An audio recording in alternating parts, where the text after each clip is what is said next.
네, 우리 함께 말씀을 보시겠습니다.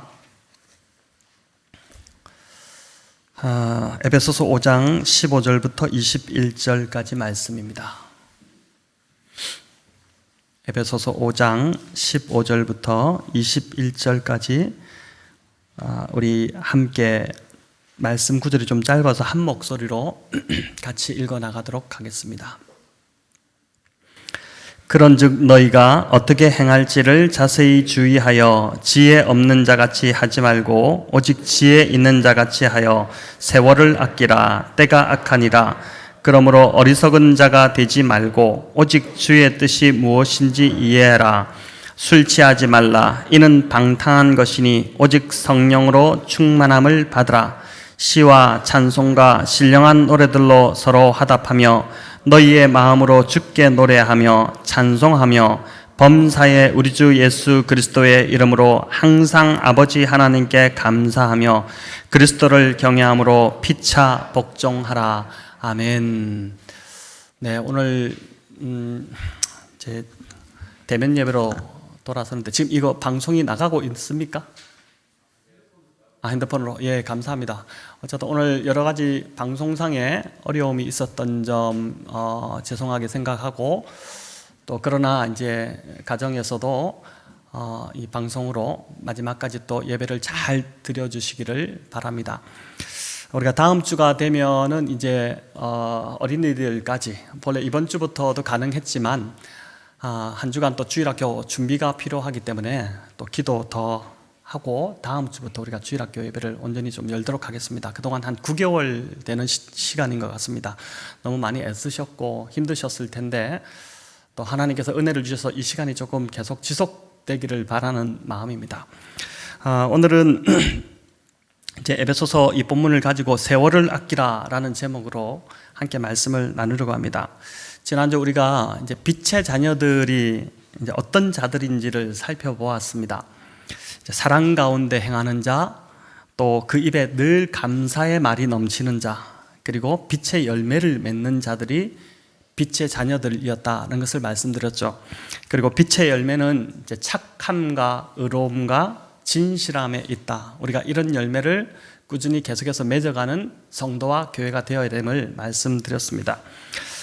이제 오늘은 이 빛의 자녀들이 하나님께서 주신 이 선물인 이 시간이라는 선물을 우리가 어떻게 세상 사람들과 다르게 대해야 되고 또 이걸 어떻게 사용해야 되는지에 대해서 우리가 함께 살펴보고자 합니다. 종교개혁자 마틴 루터가 이제 지갑이 회개해야 진짜 회개다, 이런 참 유명한 말을 남겼는데, 이 말은 주님이 내 삶의 주인이라고 이렇게 고백은 하지만은 지갑 안에 든 돈에 대해서는 여전히 내가 주인 행세를 하려고 한다면 그 사람은 진짜 회개한 사람이 아니다는 의미로 이제 이 말을 했었죠. 이처럼 예수님의 은혜로 구원받은 자들은 이제 돈뿐만 아니라 이 재물뿐만 아니라 시간도 내 것이 아니기 때문에 주님 것이기 때문에 시간의 주인이신 주님이 원하시는 대로 나의 시간을 사용해야 한다는 것입니다. 오늘 본문 16절은 세월을 아끼라 이렇게 하는데, 여러분 이 세월을 아끼라는 말이 무슨 말일까요? 이 아끼라는 말의 헬라어 원어 의미를 보니까 구해내다, 속량하다, 구원하다, 이런 뜻을 갖고 있습니다. 그러니까 세월을 아끼라는 말은 시간을 속량하고 시간을 구해내고 구원하라는 것입니다. 시간을 알차게 사용하고 아껴 쓰고 허비하지 말라는 뜻도 되겠지만, 내가 구원받고 주님이 내 삶의 주인이 되었다면은 이제는 시간까지도 주님의 뜻대로 사용을 해야 한다는 것입니다. 구원받기 이전에는 내 마음대로 사용하던 그 시간을 건져내고 구원하여서 하나님이 원하시는 시간으로 시간을 사용하도록 하라는 것이죠. 이어지는 17절이 이 의미를 더 잘 설명해내는데, 17절 우리 같이 한번 읽도록 하겠습니다. 그러므로 어리석은 자가 되지 말고 오직 주의 뜻이 무엇인지 이해하라. 자, 주의 뜻이 무엇인지 이해하라 이렇게 나오는데, 여기 어리석은 자가 어떤 자입니까? 시간이 마치 자기 것인 줄 알고 자기가 하고 싶은 대로 마음대로 다 써버리는 자, 그가 어리석은 자입니다. 내가 구원받기 전에는 뭐 그렇게 해도 관계없었겠지만은 이제 내 삶의 주인이 예수님이 되었기 때문에 시간도 예수님의 것이 되는 것입니다.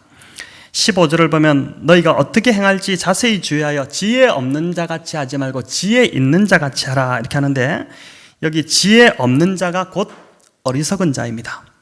그는 시간의 주인이 자신인 줄 알고 자세히 주의하지 않고 시간을 마음껏 자기가 원하는 대로 다 써버리는 자입니다. 반면 지혜 있는 자는 세월을 아끼는 자인데, 시간의 주인이 하나님이심을 인정하고 시간을 건져내고 구원해내서 하나님이 원하시는 것에 자신의 시간을 드리고 사용하는 자라고 할 수 있습니다.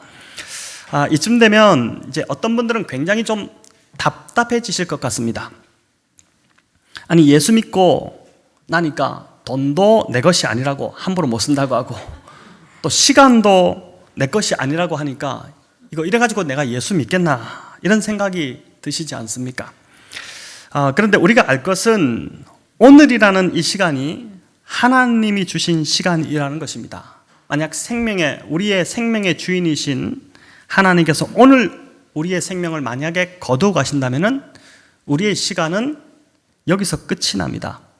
누가복음 12장에 보면 어리석은 부자 비유가 나오죠. 주님께서 말씀하신 비유인데, 곡식이 넘쳐나서 창고를 새로 지어야 될 정도로 많은 곡식을 수확한 이 부자에게 주님께서 오늘 내가 너의 생명을 거두어가면 이 소유가 과연 무슨 소용이 있겠느냐, 이제 이렇게 말씀하셨는데, 우리의 시간도 역시 마찬가지라는 것입니다. 또 베드로전서 2장 11절에 보니까 우리의 존재가 어떤 존재인지를 베드로 사도가 우리에게 알려주시는데, 우리 같이 한번 읽어보겠습니다. 사랑하는 자들아, 거류민과 나그네 같은 너희를 권하노니 영혼을 거슬러 싸우는 육체의 정욕을 제어하라. 자, 이 말씀을 보니까 우리는 이 땅에서 영원히 살 자들이 아니라 누구라고 합니까?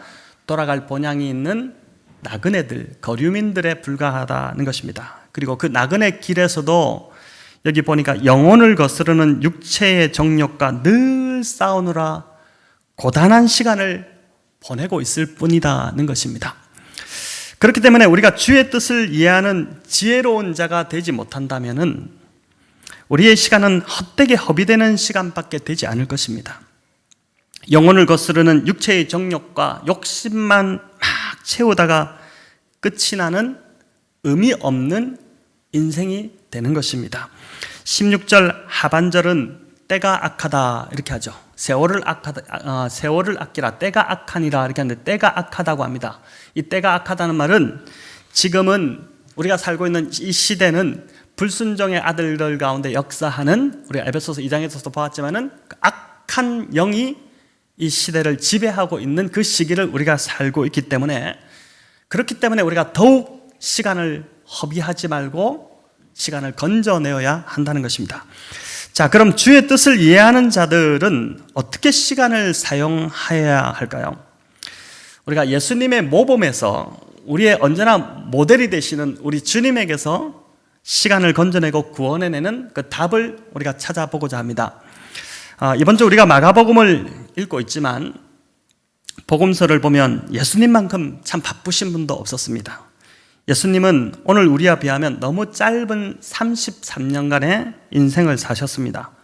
더구나 공적으로 활동하신 시간은 겨우 공생의 3년밖에 되지 않습니다. 그럼에도 주님은 십자가에서 마지막 숨을 거두시기 직전에 남기신 말씀이 다 이루었다는 말씀이셨습니다. 우리는 이제 한 해가 거의 마무리되어 가는데, 한 해를 마무리하면서 보면은 늘 아쉬움이 많고 또 후회가 많지 않습니까? 그런데 주님께서 이렇게 하실 수 있었던 것은 하나님의 뜻을 바로 아시고 그 뜻을 이루는 데만 주님의 시간을 온전히 다 사용하셨기 때문입니다. 주님은 하나님의 뜻이 아니다라는 것은 시간을 내지 않으셨습니다. 그러니까 시간을 허투루 쓰지 않으신 것입니다. 그렇기에 그 짧은 인생에도 하나님의 뜻을 다 이루신 것이죠. 예수님이 주로 시간을 사용하신 것을 보니까 이제 복음서를 쭉 읽어보면 두 가지의 주님의 시간을 거의 다 쓰셨던 것을 보게 됩니다.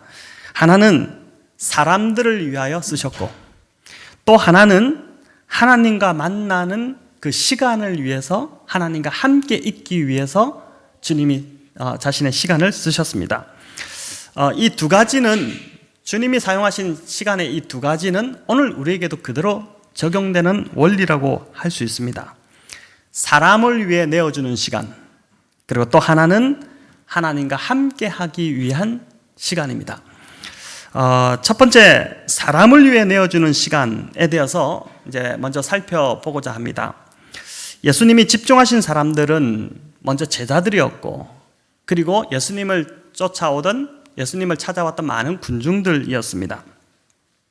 이들이 얼마나 예수님을 가만두지 않았던지, 어느 때는 예수님이 식사할 겨를도 없으실 정도로 그렇게 이제 바쁘시기도 했습니다.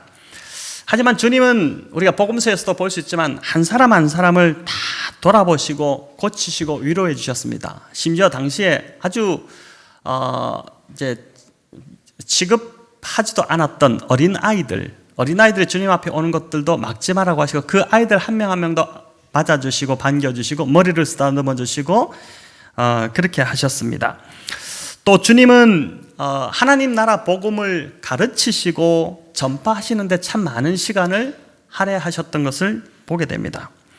이런 많은 일들로 인해서 우리 주님께서는 굉장히 자주 고단해 하셨고, 그래서 어떤 때는 보니까 배를 타고 바다를 건너가시는데 풍랑으로 인해서 배가 막 요동치는 상황에서도 배 고물에서 그냥 곤히 주무실 정도로 많이 피곤하시기도 했습니다. 또 이번 주 읽은 우리가 마가복음 6장, 이번 주 저도 이렇게 읽다 보니까 제자들과 함께 한적한 곳으로 좀 이렇게 나가려고 하셨죠. 하도 이렇게 쉴 틈이 없으니까, 제자들도 쉬지 못하니까 너희가 좀 한적한 곳에 나가 쉬어라, 나도 쉬겠다, 이렇게 하고 이제 하셨는데, 예수님의 동선을 미리 알았던 사람들이 거기도 막 쫓아오니까 거의 쉬지 못하고, 그렇지만은 거기서도 불평하지 않으시고 모인 군중들의 필요를 먼저 채워주시는데 자신의 시간을 다 내신 것들을 보게 됩니다. 우리는 내 시간이 침범당하면 짜증부터 내고 또 힘들어하고 이렇게 하는데, 주님은 그런 내색 않으시고 한 사람 한 사람을 위해 시간을 내어주셨습니다. 헬리나 우엔을 잘 아시죠? 이 헬리나 우엔이 노틀담 대학교에서 가르칠 때 있었던 일화입니다.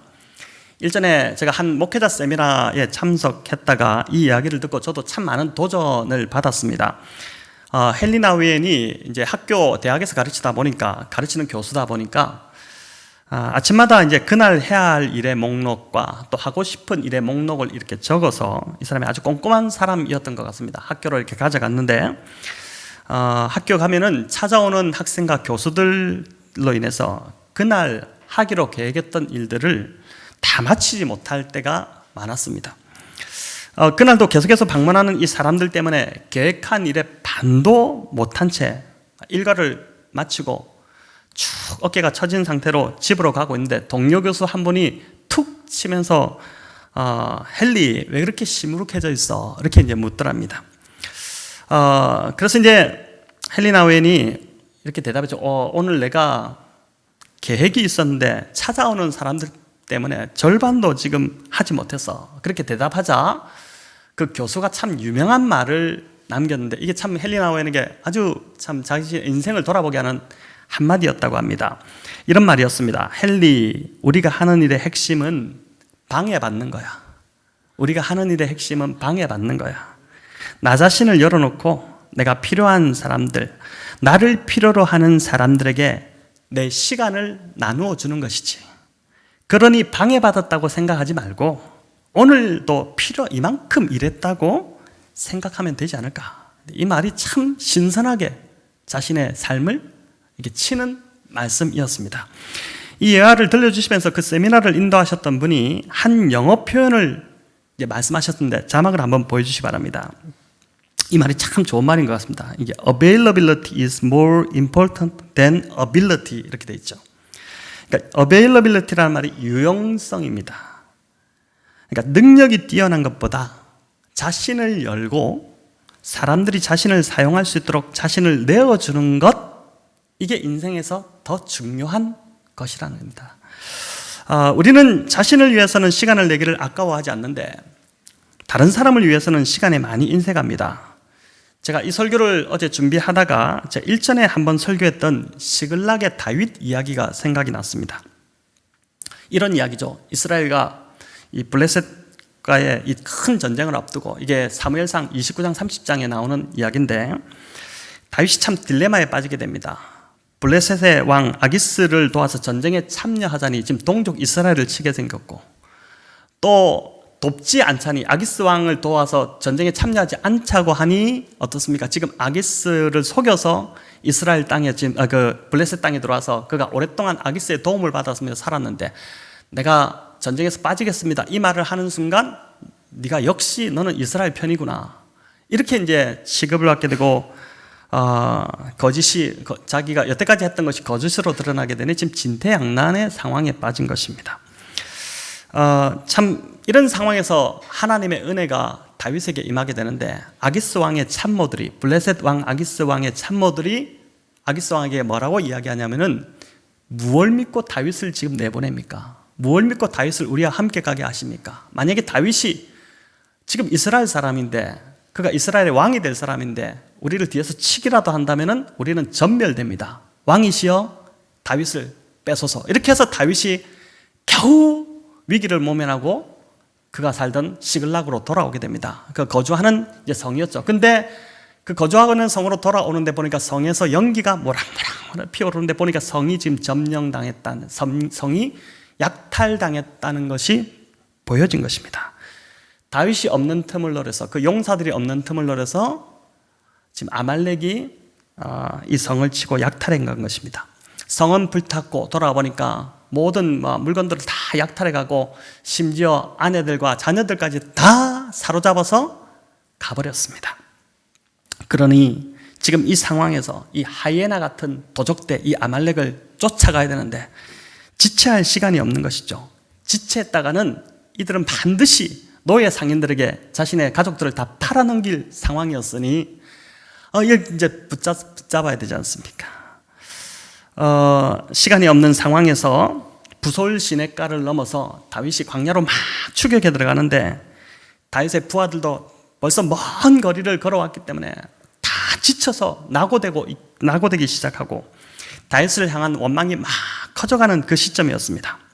아말렉은 광야에 능한 자들이었죠. 광야에 거주하는 이 도적대들이었기 때문에 이 어디로 숨었는지 어디에 있는지 도저히 알 수 없는 그 상황에서, 그 추격해가는 그 상황에서 다윗이 광야에 버려진 한 소년을 발견하게 됩니다. 근데 지금 지나치면 됩니다. 그런데 다윗이 지나치지 못하고 말에서 내려서 그 소년에게 물을 주고 떡을 주고 또 건포도를 주고 무화과 나무 열매를 주고 이렇게 하면서 소년을 회복시킵니다.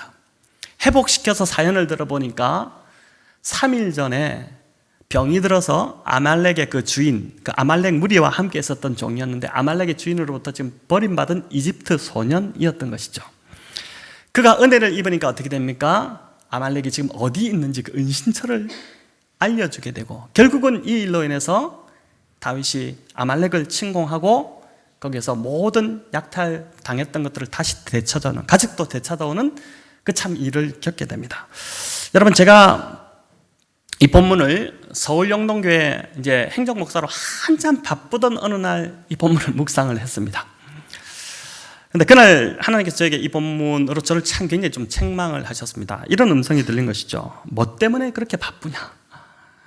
너가 바빠서 예민해진 것으로 인해 가족이 힘들어하고 불편해하는 게 네가 보이지 않느냐? 무엇 때문에 너는 주변은 돌아보지 못하고 직진만 하려고 하느냐? 다윗을 봐라. 다윗이 만약 직진했다면 어떻게 되었겠니? 광야에서 헤매다가 길을 잃었을 것이고 가족도 다 잃어버렸을 것이다. 그러나 먼저 주변을 돌아보니 버림받은 그 소년을 돌보니 다윗에게 은혜가 임하고 다윗의 삶이 회복되지 않았느냐? 이런 음성이 그날 저에게 들렸던 것입니다. 하나님이 우리를 부르신 이유가 무엇인지 참 우리는 자주 잊어버립니다. 그러나 우리가 잊지 말고 기억해야 됩니다. 아브라함을 부르신 이유는 아브라함으로 하여금 세상에서 성공하고 세상에서 잘되고 세상의 복을 누리라고 아브라함을 불러내신 것이 아니라 세상의 사람들에게 그 아브라함을 통해서 주변 사람들을 복되게 하라고, 주변 사람들이 복받게 하려고 아브라함을 불러내신 것입니다. 저와 여러분의 삶을, 인생을, 시간을 내어주라고 우리를 부르셨다는 것입니다. 그들의 필요를 먼저 돌아보고 나 자신을 열고 나의 시간을 내어줄 때 그들도 복받지만, 이 다윗의 예를 볼 때 오히려 우리가 더 복을 받게 된다는 것입니다. 주님이 뭐라고 말씀하셨습니까? 주는 자가 받는 자보다 더 복되다, 이 말씀을 우리 주님께서 하셨지 않습니까? 헬리나 웨인의 표현처럼 그리스도인들은 방해받기 위해서, 주님처럼 내 시간을 내어주기 위해서 존재하는 자들임을 잊지 말아야 할 것입니다. 여러분, 좀 천천히 가도 괜찮습니다. 주변을 돌아보며 바르게 가기만 하면 됩니다. 참 이 매정한 사회, 갈수록 말세의 징조 중에 하나가 자기만 사랑한다. 첫 번째 징조입니다. 말세의 징조의 첫 번째가 뭐냐면은 바울이 이야기하는 자기를 사랑한다, 자기만 사랑하는 시대가 계속 옵니다. 그러나 이 시대는 계속해서 이제 하나님이 처음 창조하셨던 그 세계에서 역행하고 있는 것이죠. 마지막까지 그렇게 치달을 것입니다. 그러나 이 시대에서 우리가 해야 될 것은 나만 사랑하는 것이 아니라 주변을 돌아보고 사랑하는 삶으로 계속해서 나아가야 되는 것입니다. 저도 목사이기 때문에 이 부분이 참 많이 부족한데, 남을 위해서 시간을 잘 내어주는데 가족을 위해서는 시간을 잘 못 내어주는 사람들이 제법 많습니다. 우리가 계속해서 다루겠지만 이어지는 에베소서 5장과 6장의 본문이 세 가지 관계를 다룹니다. 아내와 남편의 관계, 부모와 자녀의 관계, 그리고 상정과 종의 관계를 다룹니다. 여러분, 사회를 이루는 가장 기초적인 관계입니다. 가장 기본이죠, 이 관계가. 그리스도인으로서 구원받고 변화되었다는 것은 증거가 나타나야 됩니다. 그리스도인으로 변화되었다? 증거가 나타나야죠. 삶에서 증거가 나타나지 않습니까? 그런데 그 증거가 바로 이런 가장 가까운 기초적인 관계에서부터 나타나야 한다는 것입니다. 가장 가까이 있는 자에게 엉망으로 하는 자는 결코 변화된 자가 아닙니다. 소학에도 나오는 이야기입니다. 익숙한 사이일수록 뭐라고 합니까? 예의를 다하라고 하지 않습니까? 익숙한 사이일수록 예의를 다하라. 가장 편하고 가깝기에 함부로 말하고 함부로 대하기 쉬운데, 사실 가장 예의를 갖춰야 할 대상은 다름이 아니라 가족입니다. 바로 옆에 있는 사람입니다. 그래서 21절에도 보면 이제 세 가지 관계를 언급하며 이렇게 말씀합니다. 21절 우리 같이 읽겠습니다. 그리스도를 경외함으로 피차 복종하라. 자, 그리스도를 경외함으로 피차 복종하라. 이 말씀이 관계의 시작이라는 것입니다. 우리 가장 기본적인 관계의 시작은 뭐냐면은 서로 복종하는 것인데, 그리스도를 경외함으로, 여기서 복종이라는 단어를 오늘날 언어로 알기 쉽게 바꾸면은 뭐냐면은 예의 바른 존경입니다. 그래서 메시지 성경은 이 구절을 이렇게 표현하고 있습니다. 같이 읽어볼까요? 이것도 그리스도를 경외하는 마음으로 서로 예의 바르고 공손하게 대하십시오. 가장 가까운 가족에서부터 이렇게 하라는 것입니다. 물론 저도 참 잘 안 됩니다. 자주 무너지고 합니다. 그러나 여러분, 우리가 표대를 향해서 가는 사람이지 않습니까? 우리가 가야 될 표대가 바로 이것이라는 것입니다. 이렇게 나아가는 것이 그리스도인이라는 것이죠. 바로 이것이 18절에서 말씀하는 성령 충만한 삶의 모습이기도 합니다. 서로 예의 바르고 공손하게 대하는 가정, 이 가정이 어떻게 흔들릴 수 있으며 이 가정이 어떻게 불행해질 수 있겠습니까? 예수님의 이제 두 번째 시간은 하나님과 함께 있기 위한 시간이었습니다. 맥스 루케도는 이제 하나님으로 충분히 채워지지 않는 영혼, 그 영혼을 충분한 수분을 공급받지 못하는 몸, 그 몸의 비유인데 이 비유가 참 와닿습니다.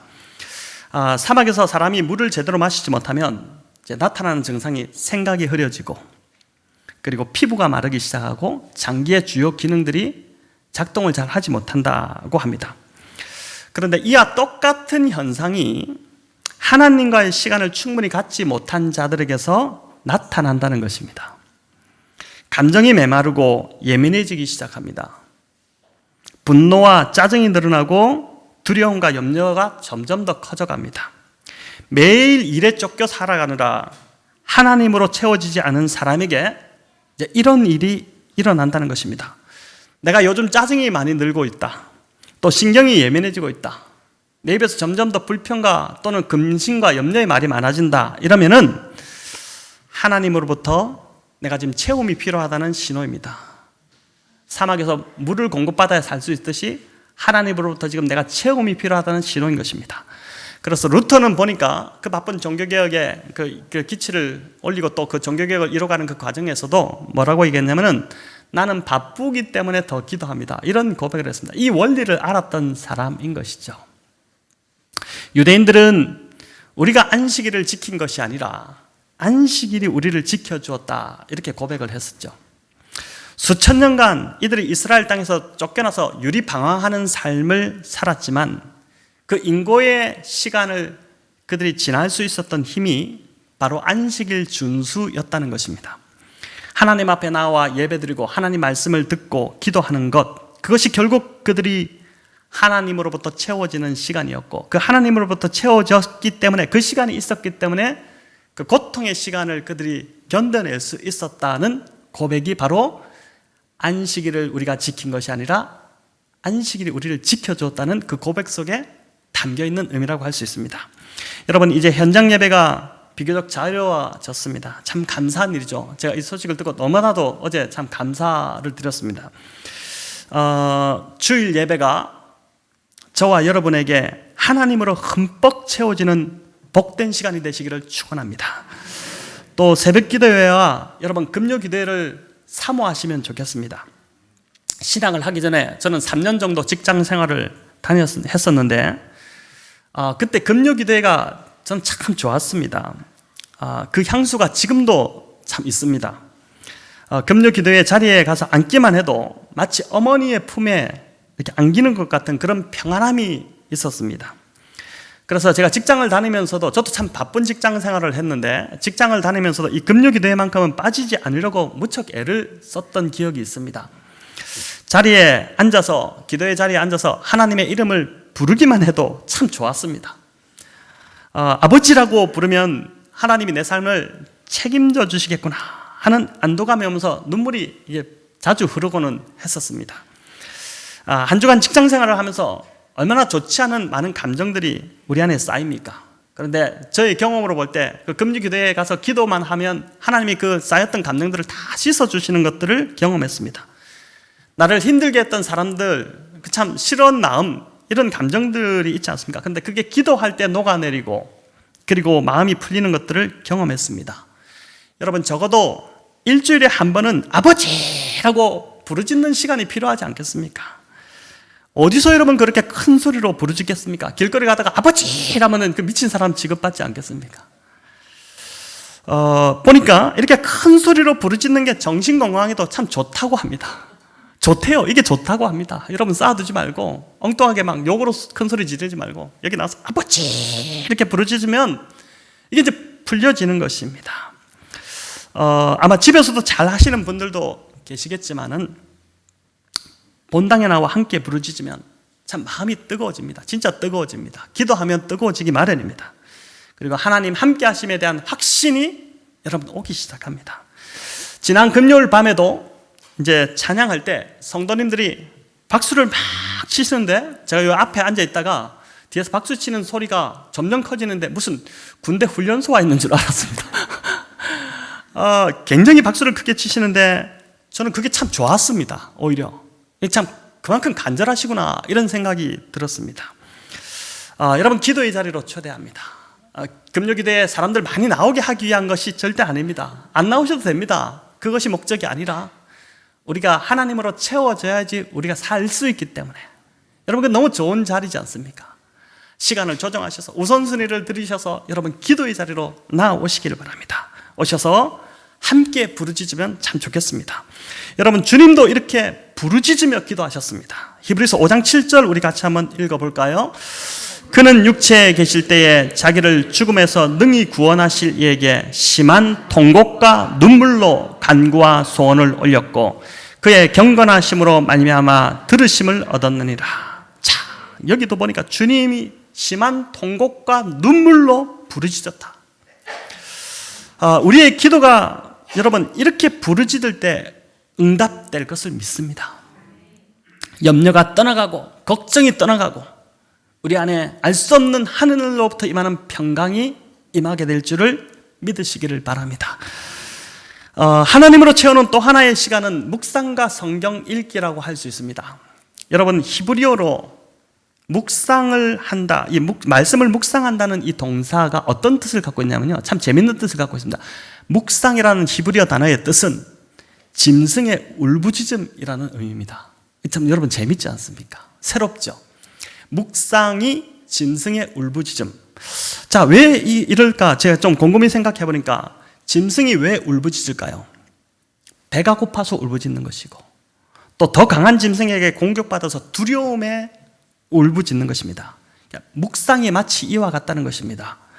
졸리는 눈으로 의무감으로 성경을 보는 것이 아니라 오늘 이 말씀을 먹지 않으면 내가 죽을 것 같아서 그래서 말씀을 보는 것이고 오늘 내가 붙들 말씀이 없으면 불안해서 내가 살 수 없을 것 같아서 나를 보호하시고 지켜주신다는 그 말씀을 붙잡기 위해서 묵상을 하는 것. 그게 묵상입니다. 동물의 짐승의 울부짖는 그 심정으로 말씀을 붙드는 것, 여러분 그렇게 붙드는 것이 바로 묵상인 것입니다. 여러분 이런 심정으로 우리가 묵상을 하고 말씀을 읽어나가면 말씀이 내 속에서 살아나기 시작할 것입니다. 말씀이 내 속에서 역사하고 말씀이 내 삶을 뚫고 들어오는 것을 저와 여러분이 경험하게 되는 것이죠. 또 묵상이라는 말은 영어로 meditation이라는 단어를 우리가 많이 들었을 텐데 이게 보니까 라틴어 어근으로 따져보니까 영어의 medicine, 약이라는 것과 같은 어근에서 나왔습니다.